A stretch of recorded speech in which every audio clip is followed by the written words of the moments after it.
Long years ago, Kojiro was a straw hat ronin.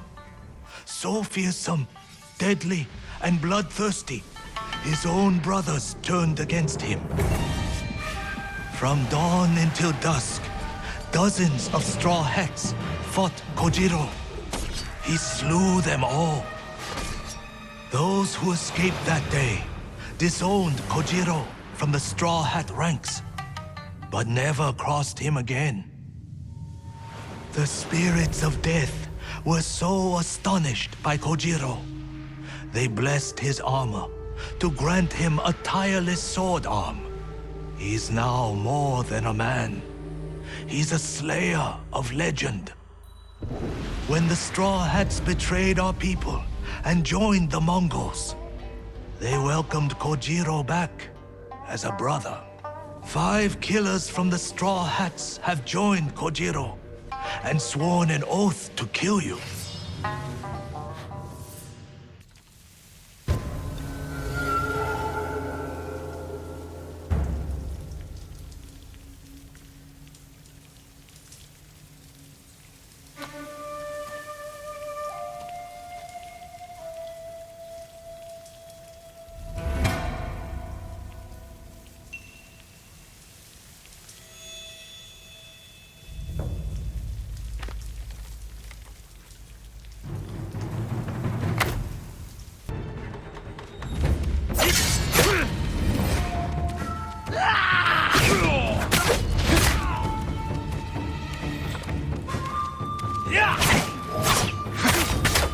I've killed 1,000 men. Every death was sweet. The musician was right. You are a demon.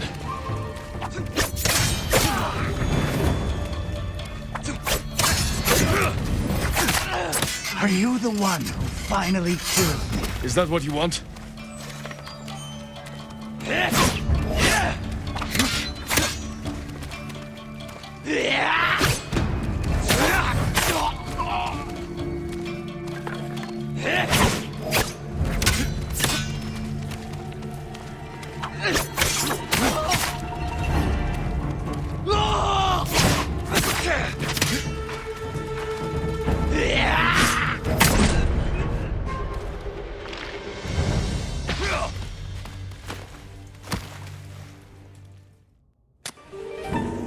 Long ago, the samurai of Clan Yarikawa were the most skilled swordsmen on our island. In every generation, one lord was taught their family secret, a deadly technique called the Dance of Wrath that could cut through any foe's defense. The Dance of Wrath found its greatest master in Lord Tokiasa Yarikawa. Though beloved by his people, he resented Clan Shimura's power. Desperate to seize control, he set off a bloody rebellion that claimed countless lives. Lord Shimura's father and brothers fell to Yarikawa's Dance of Wrath technique. But with Clan Sakai's aid, Shimura put down the rebellion and executed Lord Yarikawa. Before he died, the traitor vowed to avenge his conquered people from beyond the grave. Now they leave offerings to his spirit at shrines in old Yarikawa's ruins. They beg for their enemies to die, and the spirit of Yarikawa's vengeance answers their calls with the Dance of Wrath.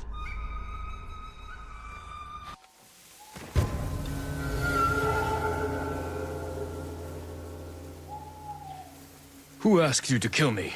The peasants who bow to you. The merchants who smile as you pay them. All Yarikawa prays for the death of Clan Sakai and Shimura. Not everyone. Some forgive. The rest weep for revenge. I will bring them comfort.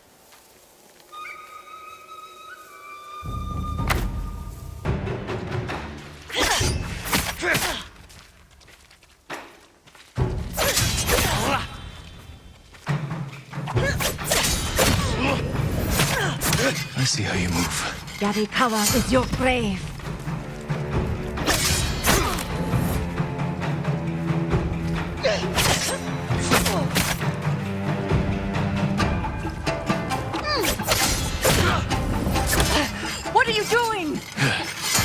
Learning. I know how to defeat you.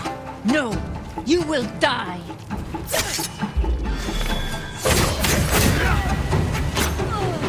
You are a great warrior.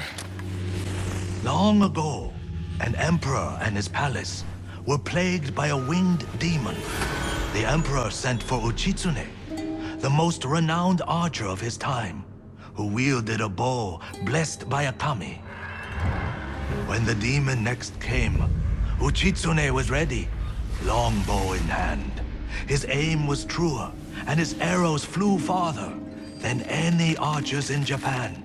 Uchitsune loosed a single arrow. It pierced the demon's heart. As it fell to the ground, it cursed Uchitsune with its final breath. Soon after, Uchitsune saw the forms of the demon everywhere. His legendary bow never missed, but each arrow that hit its mark was met with a very human scream. The trail of bodies led to his capture. Though many called for Uchitsune's death, the emperor felt pity for him. Uchitsune was banished to Tsushima Island. He died years later, alone and forgotten by all but a few. The demon-slaying longbow has remained hidden here since his passing. Some say it awaits a worthy master. Others believe it still holds the demon's curse.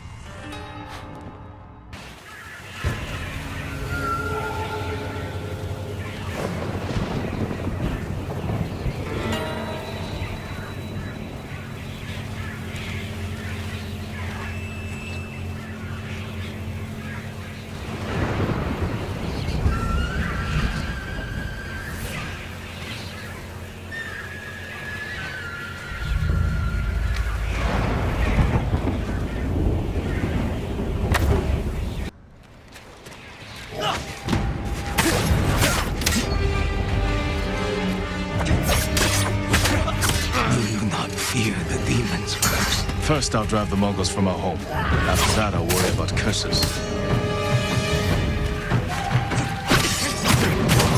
You'll see. The demon will haunt you.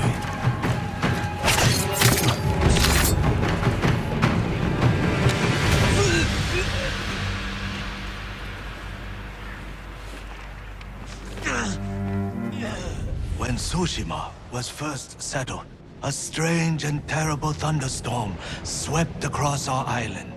Wherever lightning struck, beasts of lightning appeared. These violent creatures tore through villages, causing death and destruction, moving too quickly to be stopped. The people knew only one man who could possibly stand against the lightning beasts. Shigenori, the fastest swordsman in all of Tsushima. Shigenori never lost a duel. With years of practice, he had created the Heavenly Strike, an attack that struck quicker than the eye could follow. Shigenori lured the creatures to a desolate beach in Komatsu, where the sand would slow their movement. Their clash turned the sand to ash and bleached the leaves of trees white. Shigenori's Heavenly Strike cut through them faster than they could move. As the final beast fell, the storm cleared, and Tsushima was safe again. Shigenori began a life of seclusion. Few students found him, and only the bravest and most skilled proved worthy of learning the Heavenly Strike.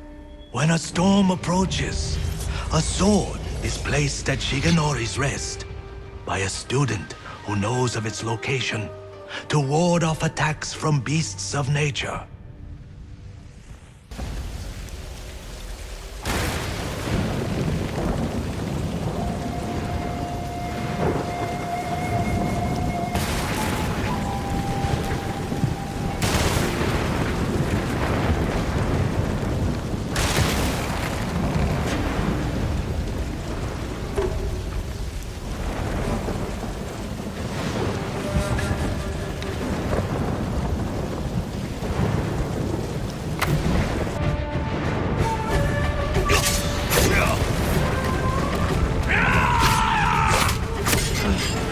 waiting for, boy? Not waiting. Studying. Learning.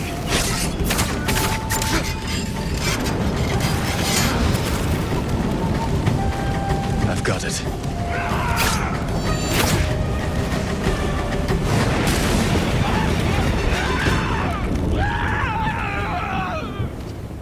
The heavenly strike couldn't save you. Centuries ago, Tadayori Nagao was the greatest archer on our island, famed for his wisdom and perfect aim. The Kami Hachiman himself was so impressed, he gave the archer his armor, light and strong beyond compare. In those days, cruel pirates raided the coast. They threatened the town of Azamo Bay with annihilation. The people fled to safety, but Tadayori faced the pirates alone, wearing his mythic armor. The pirates stormed the town. Tadayori's arrows tore through them.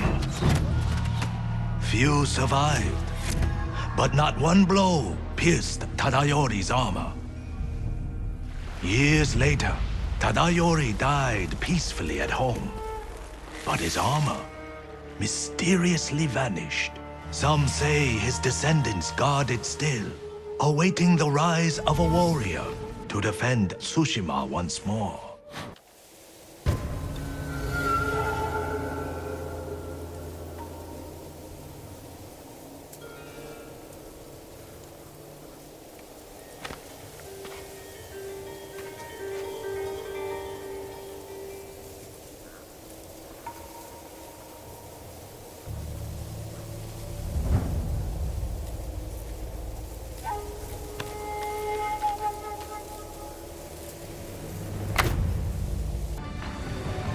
I don't want to kill you. Stop!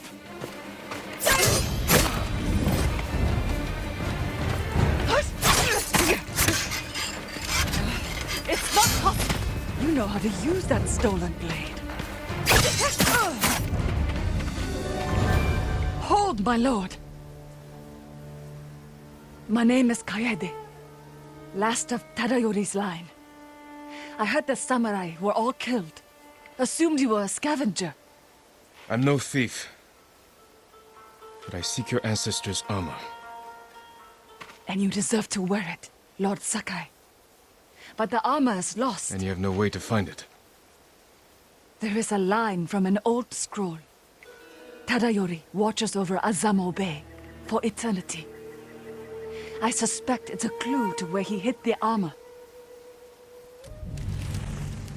Long ago, fire fell from the sky and landed atop Mount Jogaku. A lone warrior braved the dangerous climb and found a giant rock covered in flames. He touched his sword to the fire. Flames engulfed the steel, but left him unharmed. He created a new fighting style he called the Way of the Flame. The warrior took pieces of the rock west with him to China. There he sought answers about its origin from learned monks and scholars. After months of travel and research, fire fell from the sky once more. He led the people to it and showed them it was nothing to fear.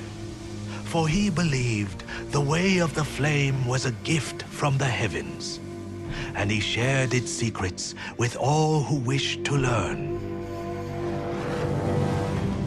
Handed down through generations, the Way of the Flame has returned to Tsushima. The Mongols wield it against our people. But rumor says the fire still burns atop Mount Jogaku, waiting for any who can survive the climb.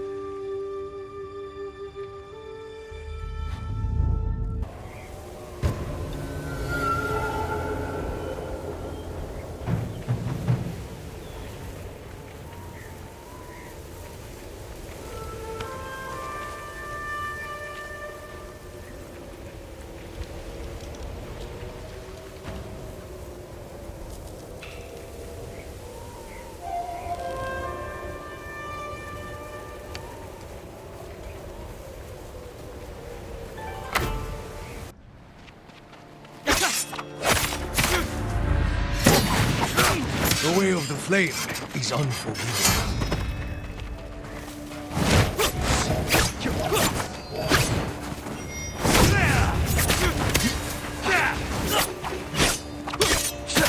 Now, strike your sword against your piece of the rock.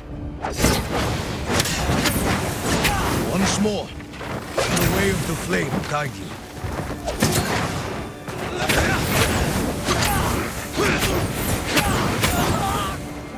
Our fight ends here, my lord. Good. The way of the flame is not meant for friendly rivals. I will wield it well against the enemies of Tsushima. You have learned the way of the flame. Never forget it is a gift that fell from the heavens, Lord Sakai. Black Hand Riku was once the cruelest pirate captain to ever terrorize Iki Island. He carved up his victims, piece by piece, always saving a morsel for his loyal companion, a vicious monkey. Riku built his armor to honor a brutal Sarugami. This monkey demon inhabited his armor. Its cursed whispers drove Riku to take risks, tempting him with the spoils of battle, while pushing him to the brink of ruin. 6 years ago, Black Hand Riku attacked a refugee ship. Its cargo, children. He threw the young ones overboard. Their samurai protector, he skinned alive. His crew watched in horror while Riku's monkey fed on the trimmings. Then, mutiny. Black Hand Riku's crew plotted to poison their wretched leader. He was stabbed through the chest and blinded by the poison, but he clung to life, protected by the armor of the Sarugami. Riku set his ship ablaze and fled with his monkey, while his crew burned to death in their fiery tomb. Before he died, Riku hid his Sarugami armor somewhere on Iki Island. Now he haunts the coast, a wrathful spirit who preys on anyone brave or foolish enough to seek the cursed armor of Black Hand Riku.